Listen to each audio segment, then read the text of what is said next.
Hello guys, ഇന്ന് നമ്മുടെ കൂടെ ഒരു അടിപൊളി അത്ഭുത സിദ്ധിയുള്ളൊരു ചേട്ടൻ നമ്മുടെ കൂടെ ഉണ്ട്. ഈ ചേട്ടൻ എല്ലാവരും ചെറിയ വേഷങ്ങളിലൊക്കെ സീരിയലിലും സിനിമയിലൊക്കെ കണ്ടിട്ടുണ്ടാവും. അതാണ് നമ്മുടെ ഈ ചേട്ടൻ. ചേട്ടൻ്റെ പേരെന്തേട്ടാ? കവിരാജ്. സ്ഥലം എവിടെയാ? കൊച്ചിയിൽ പാണ്ടിക്കുടി എന്ന് പറഞ്ഞ സ്ഥലം. കൊച്ചിയിൽ പാണ്ടിക്കുടി എന്ന് പറഞ്ഞ സ്ഥലം. ഈ ചേട്ടൻ്റെ അത്ഭുത സിദ്ധി എന്താണെന്ന് നിങ്ങൾക്ക് അറിയണ്ടേ? ഈ ചേട്ടൻ പത്രം വായിക്കുന്നത് തല തിരിച്ച് പിടിച്ചാണ്. പത്രം എന്നല്ല, ബുക്കുകളായാലും എന്തൊക്കെ തന്നെ പുള്ളി വായിക്കണമെങ്കിലും അത് തല തിരിച്ച് പിടിച്ചാലേ പുള്ളിക്ക് അക്ഷരങ്ങൾ വ്യക്തമാവുള്ളൂ. അപ്പോൾ നമ്മൾ വിചാരിക്കും ഇത് തെറ്റിപ്പോവും, ആകെ മെനകേടാവും എന്ന് വിചാരിക്കും. ഒന്നുമില്ല. എത്ര കാഠിന്യമുള്ള വാക്കുകളും എത്ര പ്രശ്നമുള്ള വാർത്തയാണെങ്കിലും പുള്ളി സിമ്പിളായിട്ടത് വായിക്കും. അപ്പോൾ നമുക്ക് ആ വാർത്തയിലേക്കൊന്ന് പോകാം. ആ ചേട്ടൻ്റെ വായന ഒന്ന് കാണാം. ഓക്കെ.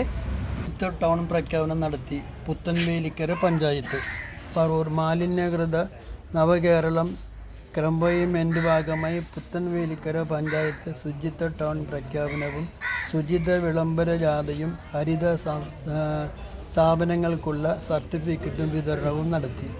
ബഹുജന പങ്കാളിത്തത്തോടെ 2 ദിവസം കൊണ്ട് ശുചീകരണം പുത്തൻവേലിക്കര, ബസാർ, ഇളന്തിക്കര എന്നീ ടൗൺ കൂടി പ്രസിഡന്റ് റോസി ജോഷി ശുചിത്വ ടൗണുകളായി പ്രഖ്യാപിച്ചു.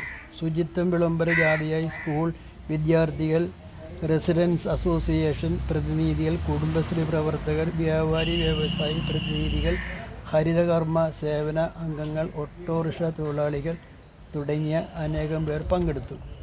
ചേട്ടാ അടിപൊളി, സൂപ്പർ. ഓക്കെ, ഇതുപോലൊരാൾ ആദ്യമായിട്ട് നമ്മൾ അറിയണം. ചേട്ടൻ അറിയപ്പെടട്ടെ. Okay, thank you.